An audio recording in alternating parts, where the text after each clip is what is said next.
Chers amis, bonjour. Nous sommes aujourd'hui dans ce parcours sur la tradition et je vais faire un saut de bien des siècles puisque je vais m'approcher maintenant à la figure de Saint Bernard. Saint Bernard, XIIe siècle, il est né en 1090, il est mort en 1153. Et avec Saint Bernard, donc nous sommes vraiment à la fin de toute la partie des pères, et nous allons rentrer dans la contemplation d'une étape nouvelle, une nouvelle partie dans cette histoire de la tradition de l'Église. Jusqu'à présent, durant les premiers siècles, je cite le Père Glotin, il dit « Tout s'était passé comme si l'Église regardait de l'extérieur le signe du transpercé ». Jésus est transpercé sur la croix, nous le regardons mais de l'extérieur. Au Moyen-Âge, son regard va plonger de plus en plus avant. Issu de la courtoisie, la mystique affective commence à relire la blessure du côté sous le signe de l'amour.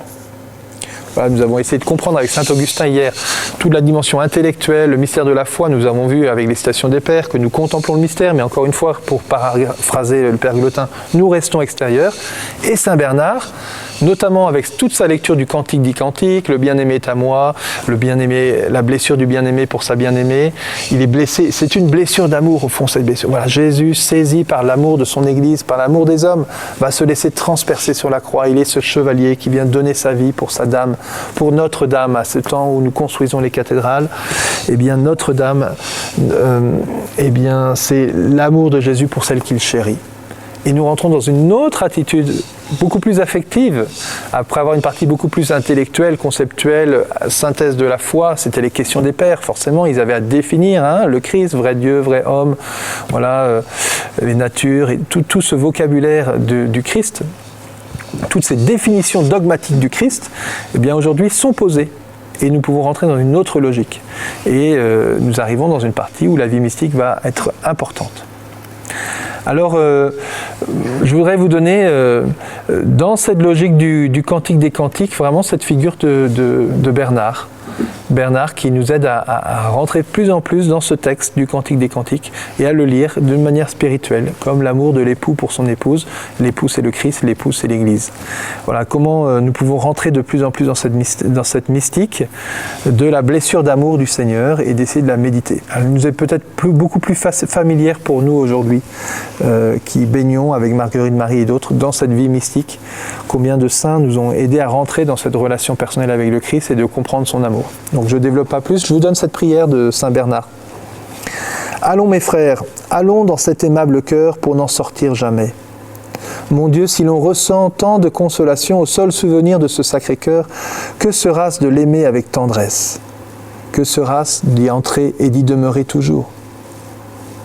Attirez-moi tout à fait dans votre cœur, ô mon aimable Jésus, ouvrez-le-moi ce cœur qui a pour moi tant d'attrait. Mais quoi, ce sein ouvert ne m'en ouvre-t-il pas l'entrée? Et la plaie même de ce Sacré-Cœur ne m'invite-t-elle pas à y entrer? Ainsi soit-il. Alors, je n'ai pas trouvé la référence de cette prière, que j'ai retrouvée dans un texte plus large, plus long. Je pense que pour Saint Bernard, si ce texte, nous l'appliquons à Saint Bernard, je me posais la question parce que je trouvais que ce mot Sacré-Cœur apparaissait là, et jusqu'à présent, on n'a jamais vu ce mot Sacré-Cœur comme cela. Et donc, je me réjouis de découvrir cela. Mais vous voyez, il y a cette question, ce questionnement à la fois de Bernard sur cet amour du transpercé, en même temps cette affirmation, mais le cœur est déjà ouvert en fait. Donc qu'est-ce que j'attends? Il faut que j'y aille, il faut que je rentre dans cet aimable cœur. Et puis c'est cette invitation large, c'est pas seulement moi qui vais dans ce cœur, c'est allons mes frères et mes sœurs, allons dans cet aimable cœur. Alors frères et sœurs, je vous le dis aussi, allons tous ensemble dans cet aimable cœur, approchons-nous de cette source et venons nous aussi nous y réfugier, comme dans cette arche de Noé, mais bien plus dans ce cœur enflammé d'amour pour nous. Ce n'est pas seulement un refuge, c'est aussi un amour que nous allons rencontrer, une personne, la personne même de Jésus. Et la plaie même de ce cœur m'invite à y rentrer. Rentrons nous aussi dans ce cœur de Jésus avec Saint Bernard et rentrons dans cette logique de la blessure d'amour de Jésus pour chacun d'entre nous. Bonne journée à vous.